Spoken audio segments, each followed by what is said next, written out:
everyone, and welcome back to another episode of Catholic Table Talk podcast. It's the podcast where everything Catholic is always on the table for discussion. Thank you again for spending part of your day with me here at the table. I want to thank everyone who listens or watches on YouTube and Facebook. Like, subscribe, and follow it. If you have not yet done so, please do that. It helps us reach more people that way. And if you have a show or a topic request, please feel free to add them to the comments below, or email the official email of Catholic Table Talk is catholic2teens@gmail.com. Again, that's catholic2teen@gmail.com. And now let's welcome today's guest, his first time on the show. Really happy to have him. I've known him for a long time. He's been a great friend of the family, and he was my confirmation sponsor a couple years back, and he was my baseball coach a couple years back as well. And that's what we're going to be talking about today with him, is how kind of the Catholic faith came in with his coaching life. And like, this is the guy, the man I credit with my overall success in baseball mostly. He was so great of letting me play baseball. He was really great. He wanted to have everyone get better at the sport. He didn't, say, okay, I like you better. You come with me, I'll help you. He was a great coach, and he is really on fire about his Catholic faith. So when the podcast first came out, when I first started, he was interested about coming on. And today we actually finally get to do it. So I'm very, very happy with that. His name is Pat Carolyn. And Pat, thank you again for coming on the show today. Well, it's my pleasure, Billy. I valued our time together so much, and I was greatly honored that you asked me to be your confirmation sponsor. That meant a lot to me, and I really appreciate that. And coaching's part of that, but there's more important things in life as well, which I think we'll talk about as we go along here. Right. Just one quick thing about the confirmation spot. So, it was a no doubt. I thought you were the first one that came to mind, because like I said, that was, just a year or two after freshman year. So you were the first one that came to mind. The only problem was, I hope no one else beat me to you, and no one did. So that I was really happy for that. So it was meant to be. I'm like, please don't have anyone else beat me. But so, well, it's it's a real honor, to be asked to do that, because people then have recognized something about you, which, and in all humility, I haven't got it all figured out, just because as Christians are always called to do more and become more, and you like to think that you're making progress on the road, but sometimes, the road gets pretty rough. right. Yeah, it sure does. So, and you asked me about when we got into contact about doing this for sure. You said, do you have anything in mind? And one of the first things that came in mind was, well, two things. You love the coach, and you're really a great Catholic.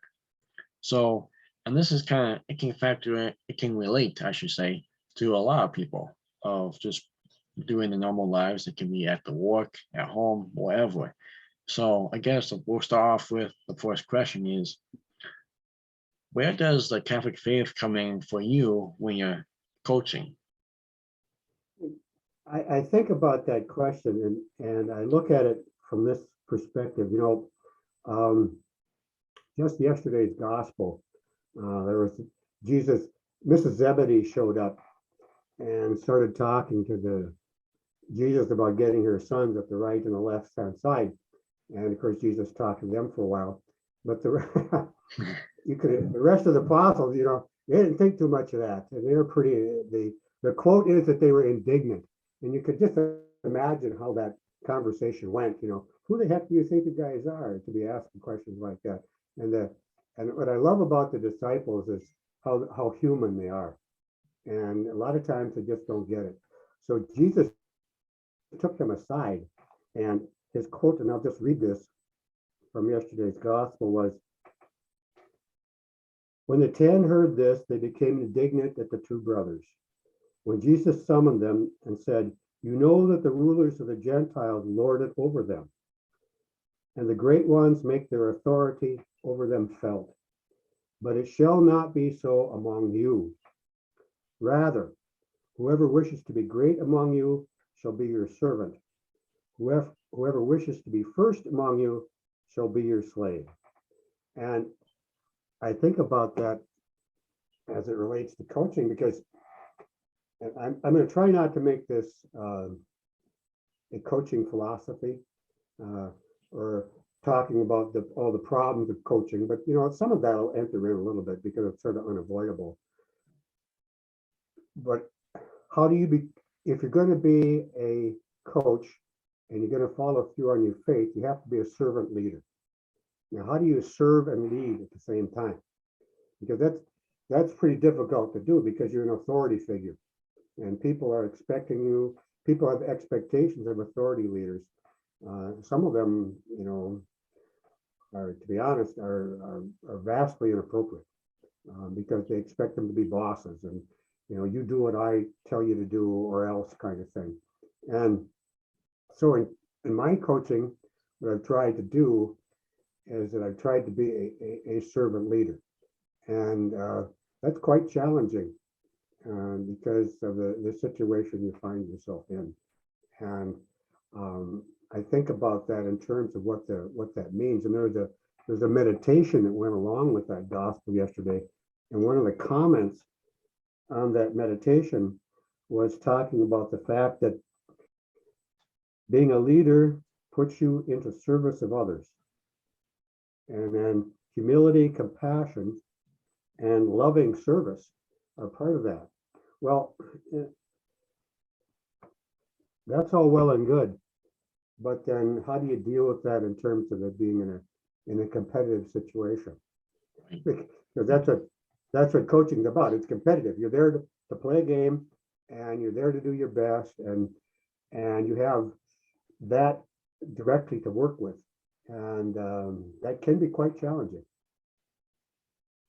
Yeah, it most definitely can. Yeah, I mean, like you say, you're there to compete. You're really competitive. And yeah, I mean, I'm right with you there. I think too, Billy, is that Yeah. one of the things that's part of this is that it gets into the question of why a person gets into coaching or gets into teaching too, for that matter. Why do they do that? I think I got to tell you that, to be honest, that when I started coaching a long time ago, we won't say how long, but Right. a long time ago, it was all about the wins and the losses and what your record was at the end of the year, or how the team played. Because if the team played well, then you looked good as a coach. If the team played poorly, then you looked bad as a coach. And so the performance of the team was part and parcel to identify your own sense of self-identification as a coach. And at that point, it certainly was true that that was the number one priority for me. And that made coaching more difficult, to be I honest, bet. because Yeah. the point, you just say, okay, so this is what it's about. So this, rather than being the servant leader, the kids were there to serve you, and their performance determined how you were going to be as a leader. And I think it's more of the relationship between the players and the coach at that point was more transactional in nature. What can you do for me, rather than what can I do for you? And it was true. And it's a faith question, because I think as we know, our faith develops and grows. And of course, at that point, I wasn't the Catholic that I needed to be, but I didn't know that. But as I grew, and particularly became aware of what my relationship was going to be with the players, then coaching changed to meet that. And right now, the priority for me is the relationship I have with the players. And that helps in that area of trying to be a servant leader, because rather than what can they do for me, that's what I can do for them. Like, I mean, that's a good way to put it, because I never thought of it like that way before. So I guess it's kind of a pop-up question for you, Pat, here. Like, how long, like, I mean, like you said, it kind of took a little bit, but how long does it take to be a servant leader? Like, I mean, you gotta have patience, right? Oh, yeah, you do, because the other part of this, Billy, is that there are so many competing interests Mm, in coaching. right. I tell people that obviously Jesus was the most transforming person in human history. What if Jesus was a coach? Well, he'd be a wonderful coach. Yeah, What happens if he didn't have any talent on his team and his team didn't win? You know, what would the public perception of him be? And the other part, right. how long would he be coaching before he said, hey, we need somebody else who's going to take us in the famous, how many times when a coach gets fired, we had to go in a different direction? Well, what does that actually mean? I mean, I don't know what that means. It means that you don't want this guy doing it, so you're going to find somebody else to do it. And so that, and the expectations that other people have for team performance are part of that.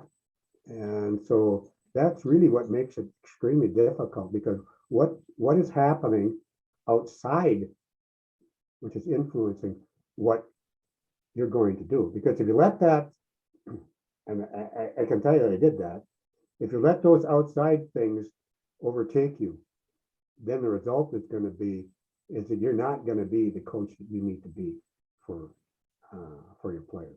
It's not going to happen. Yeah. And that speaks about, I mean, your faith life too. If you listen to everyone talking about you outside the church, about you're a Catholic, this and that, and if you let that affect you, it's not gonna be good. But if you listen to yourself, and yeah, then that's where the goodness comes from. So this question I thought really really intriguing, and I think you touched on this a bit. Is that, does coaching challenge the faith, or does the faith challenge the coaching? Well, the answer to that is yes. All right, right, It does both of those things. Um, it means that you have to be true to yourself. I mean, from the point of view of being a Catholic, is it something you do, or is it who you are? I mean, because if it's just something you do, well, that's okay, and I'm certainly not going to judge people based on that. But hopefully, it becomes part of who you are, so that it influences everything that you say and do. Because when you're confronting with situations, especially true in my coaching, confronting situations which you have to make a decision. Now, sometimes you have a lot of time to be able to make these decisions, and you can go and say, okay, I can think about this, I can meditate on it, I can pray on it, but other times the decision has to be made right away. And you have to hopefully you have guiding principles which are going to move you in the direction of making the proper decision, rather than one based on other priorities, or based on emotions for that matter. Because yeah, when you're coaching, there's emotion involved. there is. There's a lot of them. That's the bottom line. There's emotion involved. There's things going on. You want your players to do well. You expect the game to be officiated well. Expect there's relationships with the other coaches and the other team, and there's things that happen in games, which are can really put a lot of pressure on how you act, how you react, and what you say and what you do. And so, if your faith is embedded enough, you're going to tend to, now I'm just going to tend, because it's not always the case, because you're Right. going to react as human beings too. You're going to tend to react in a way which is much more conducive to positivity than negativity. So I must admit, uh, you know, when like last year, when a ball bounces in front of home plate and bounces into the catcher's mitt, and the umpire calls it a strike, it's Mm, going to be what? You know, right. and Oh, that's yeah. going to be part of that. Well, okay, you know, it's not because you disrespect the guy or gal who's happened to be umpiring. It's you don't like what the result was of what they did, and it puts your player at a disadvantage. And you never want to have a situation in which your players are placed at a disadvantage, if possible. Now, sometimes that happens because of the way the game works, but Sure. it doesn't have to be that way. It doesn't have to be that way. But I think not trying to dodge the question, but I think it has to be both because you have to be who you are, and who you are in the long run should be influenced by what you believe as a Christian. I mean, if you don't act that way, you know, and you don't walk the talk, then I mean, you know, is it really that important to you? Or is it just something you do on Sunday morning for an hour and occasionally, you know, other times? But if it's not, you know, okay, well, that's what I meant early by the idea of having to grow and continue to grow because there's always more. There's always more. It's just that's the way it is. And I think about that, you know, all the time. Because really the most significant, and I'll just go back to this a little bit. It's Sure. it's the relationship with the players that counts. What is the most important thing? It's the relationship with the players. It's not the result of the game, even though society views it that way, because they'll say, "Did you win or lose?" You know, Right. well, yeah, well, okay, but that's true because we're a results oriented society. But the idea is what happens when you interact with the players. And that to me is the most significant. What's your relationship with them and how you model the kind of relationship that you need to have with other people because they can't just be means to an end. They're the end in itself. And like I say in the opening talk, that's what I really loved about you as coaches, that you really had a relationship with everyone. It wasn't just, you know, the guys on you're coaching JV, so it wasn't just your guys on JV, it was the varsity guys as well. And I see a lot at college a lot too. All the my professors say it's not really about the grades. I mean, you have to pass, but it's more the relationship of you growing. That's what it's really about. Um, and I guess I never really thought of it until, let's say, until I saw you doing that, and then I got more like to college and I saw that, and yeah, it's really true. It's not you have to build relationships to help others out. And I agree with you 100%. You do have to walk the walk and not just talk the talk. Um, because I think a lot of Christians and Catholics do just kind of talk the talk. They just show up to church Sunday morning for an hour, and that's the time with God for the week, right? But you have to do much more of that, whether if you're coaching, if you're out working, if you're just overall, you have to be more respectful and um, yeah, be more of a follower of Jesus. I'm trying to say, I guess.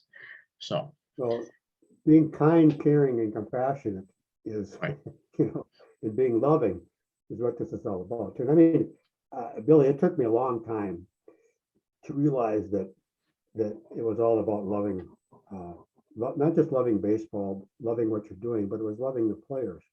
right, And um, and it's really hard sometimes to make sure that people understand that because you have to model that and tell and don't be afraid. I mean, I wasn't. I still I was, but I'm not afraid to tell the players I have that I love them because I do. My wife and I got married late in life, so we don't have any children. So in essence, what has happened over the years is that my players, and when I was teaching too, my former students have to that extent have become my children. And so that's why do that. And also the part of that is that when I'm working with players, I say, if this person was my son, how would I want him to be coached? And then I try to do that. Now I want to emphasize this, that try, because I don't always succeed, and I'm the first one to admit that. And sometimes you have to go back and you have to apologize to somebody for something you said or did. I'm much better at that than I used to be, which I think is good. But I don't want to get your listeners and viewers to think that I've got this all act together and I'm wonderful, and there's the meek shall inherit the earth, and and I realize that I'll get it all figured out one day, but it won't be in this life. It'll be in the next one. But I think the idea about servant leadership then applies to anybody who's in a leadership position, a business owner. How does the business owner treat his or her employees? People who are have authority, like law enforcement people, and people who are in public life who have authority, like politicians and people like that. How do they treat people, and whose interest do they have as foremost in their minds? I think that's part of who we have to be, and that's what the gospel talks about. There's another part in Mark chapter 9 where Jesus goes through that same thing with the disciples, because they're arguing among themselves, who's the greatest? Well, Right. does that really make any difference? And Jesus says to them, it's got to be the servant. Whoever's the greatest has to be the servant of all. And he's the perfect example of that, because he was the servant of all, because he gave up his life for all of us and to redeem us from our sins. And so using that as a model, I think is what we need to do. And in all the challenges in life and all the things that we face, it's that. And coaching is the same thing. I mean, you deal with this, and you deal with people who sometimes you deal with people who aren't very nice. Sometimes you deal with players who aren't very nice. Sometimes you deal with people who aren't coachable, who don't want to be coached, who want to do things their way. Well, sometimes you have to make decisions, and those decisions have to be based on love, care, and compassion. And part of the thing, I think, is this, that people think if you're going to be a Christian or a Catholic, a good Catholic, you're going to be milk toast, and you just let people run right over the top of you and do whatever they want to do, because you don't want to offend anybody. You don't want to be perceived as not being caring and compassionate and loving and humble. But that's not the case at all. You have to be able to make decisions, and you have to be able to stand up and say, no, this is not who we are. This is not what we do. And you have to realize that. And if you can't get with the program, then maybe there's someplace else for you to go. And that may sound harsh, but that's the way it has to be, because you can't have a situation in which a person is actively undermining what you're trying to accomplish through action, inaction, disinterest, or whatever it happens to be. So if you were a player and you weren't doing what I told you to do, well, we would have conversation. And that conversation would be like, hey, this is what we need to do. You don't yell and scream at them, but just say, hey, this is what you do. And you have to decide, what are you going to do? Are you going to be part of this or not? And it's that's not meant to be coaching theory, but that's true about life. Are you going to be part of this or not? Right. When you're part of an organization, part of a church, are you going to be part of this or not? Are you going to follow through on what the teachings are? Are you going to follow through on what needs to be done? Are you going to do that? And if you're going to be late to the ballpark every day, Right. you got practice going on, and you're 15 minutes late every day, you and I are going to have a conversation. And I said, no, you got to be here on time. And you got to, because this is who we are. This is what we do. And if you can't do that, well, then, okay. Then what do you expect me to do? That's true. I mean, what do you expect me to do? Just sit there and say, oh, that's okay? No, it's not going to work that way. And so being kind, caring, and compassionate, and being a servant leader also means you have to be able to make decisions, and you do it in as loving way as you can, but you still have to be stern. You can't just say, okay, well, you can do whatever you want to do. No, because that impacts everybody else. And when you're in a team situation, you can't allow that to go on. And that's just the way it is. But there's the coaching theory for the. All right. But I think it has to be that way. You can't do it any other way. Right, and I mean, I appreciate your opinion on that. Just one little sense of humor was, I don't remember having us talk about a lot about me arriving late or anything. Now, maybe you remember it different, but I definitely, yeah, I don't, uh, um, but yeah, I remember arriving to the ballpark on time, and I mean, that's what you gotta do. You gotta arrive to church on time. And if I made a mistake, I remember you came up to me, and like you said, you're lying about it. You might have a memory of this too, but you walked me through the progressions of what I did wrong, and that's what you gotta do in the church as well. So, but Yeah, you're right. I think too for these leadership service too is we are missing that in the world a lot today. Like whether it's political,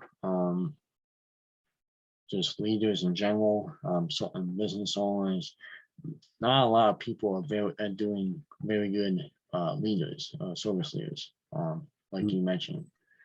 So I think we need to pray for that more, and I mean that's what we need more in the world today.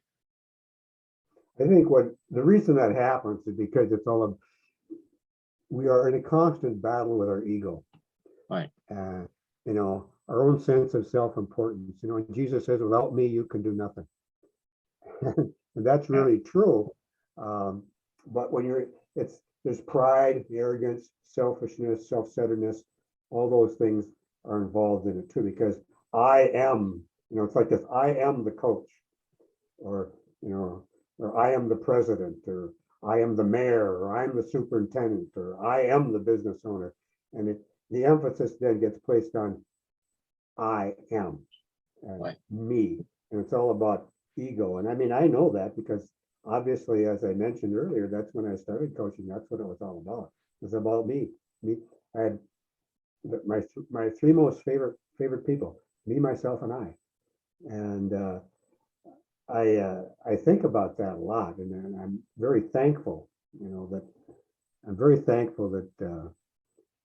eventually I realized that wasn't the case, and the turning point for me on that, I really was when I attended a tech retreat, Together Encountering Christ, and Central Minnesota, located in Belle Prairie, and that was the turning point for me, not only in my life as a Catholic, but also in my coaching, because then I realized that it's all about loving players, and not just loving myself and building myself up as the great coach because my teams do well. Well, it's actually the other way around. The teams do well, sometimes in spite of me. But, and how the most important thing then was that demonstrating that love. And also, I might point out, Billy, Yeah.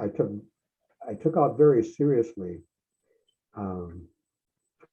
My wife Carolyn was one of my greatest supporters of my coaching, and she was always at the ballpark. And I felt that I had a special responsibility to demonstrate to my teams the love I had for my wife too. Just like many of the players I worked with over there didn't have any good male role models in their lives. Single parents, products of divorce or whatever happens to be other factors which took place. And they needed male role models in their life. And they needed to see a man who treated a woman with respect and love. And so I made a conscious decision always to be able to do that. And say, guys, this is my wife, and you know how important she was to me, and they need, and I wanted to say that that was really that was really important for me to do that, and that's one of the reasons why I miss her so much now that she's gone, is because I can't demonstrate that to the guys I work with now, and that's a real loss. That's a real loss for them, um, and I think I think any coaches that are out there who might be listening to the podcast, please don't overlook that role of your spouse, uh, and demonstrating how much you care about them and your children, because if you have them, because your players need to see that. They need to see a man being a man, a real man, not just a facsimile of one, you know, who's, you know, macho and big and strong and etc. They need to see you as a person who is a caring, compassionate, loving person for his family, and to demonstrate then a certain amount of vulnerability, because when you love people, you're vulnerable. I mean, you are. I mean, and that's just the way it is. And you'll open yourself up, and as a result, people need to see that because of the because that's lacking too, Billy. You know, I'm afraid when you hear all the stories of domestic abuse and you know all those things associated with that, the inability to, and the devaluation of not just women, but the devaluation of people, for whatever reason. We need to have people who step up and say, okay, this is how we should value our spouses, value our friends, value our classmates, you know, value all those people who are in our lives, because they deserve that, because they're basic human dignity. And it's the right thing to do.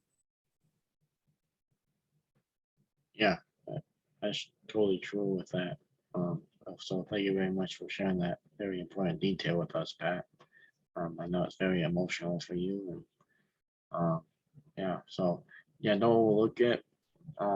If you're coaching, or maybe if you work somewhere else as a team, um, as a business owner or something, love your wife, or wives love your husband the right way, and because like you hear a lot of abuse all over the news today. It's all over. It's every day. You hear the stuff. So I guess Pat, in concluding here, getting down there. I know you said basically coaching in everyday life, it's about the same as being a good Catholic. Um, is there anything else you would like to touch on today, before we go? Well, you know, I just appreciate the time to share, Billy. One of the things I miss about teaching is not being able to do things like this on a daily basis. I don't think you have to proselytize your faith. You know, St. Francis of Assisi, you know, as allegedly said, preach the gospel at all times. When in doubt, use words. And I think that your actions speak. And I think that's what really is significant. And, you know, the idea that you have to act your faith. It has to be part of who you are. And I like to think that I'm making strides in that direction. And like I mentioned earlier, I'm not going to get it all figured out ever. And until Jesus and I meet face to face, hopefully, Right. hopefully that doesn't happen for a while, but you never know. Yeah, you never know. That's Yeah. true. Yeah. Well, you got to realize, Billy, that I'm getting pretty old now too, and so those, that is something I think about a little bit about more now too, is because I'm not going to be coaching forever, and I love what I do now. We have practice that starts on Monday. I was there yesterday for a little while because in the first week of practice it's just a throwing and conditioning, Sure. and so full practice starts next week, and I'm looking forward to that. Great bunch of guys. At St. John's Prep School where I coach now. Wonderful young men.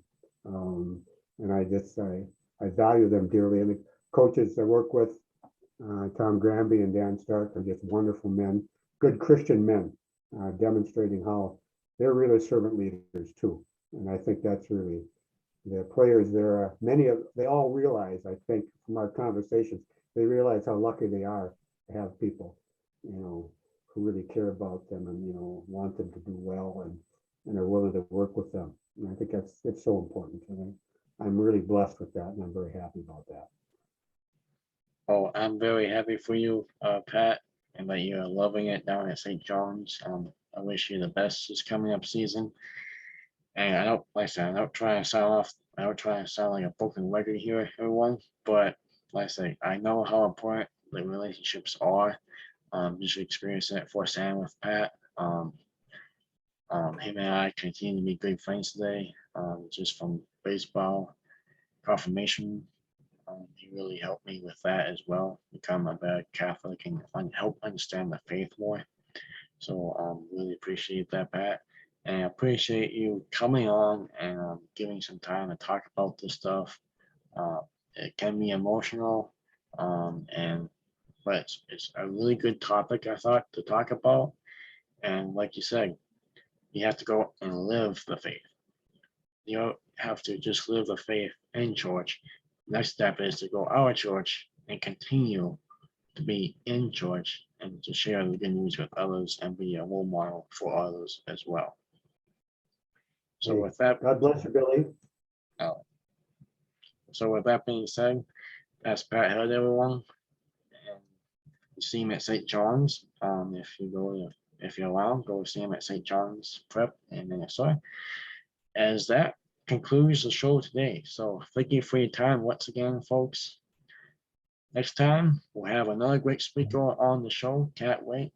God willing, God bless you all. We'll see you next week at the table for Catholic Table Talk podcast. It's where everything Catholic is on the table.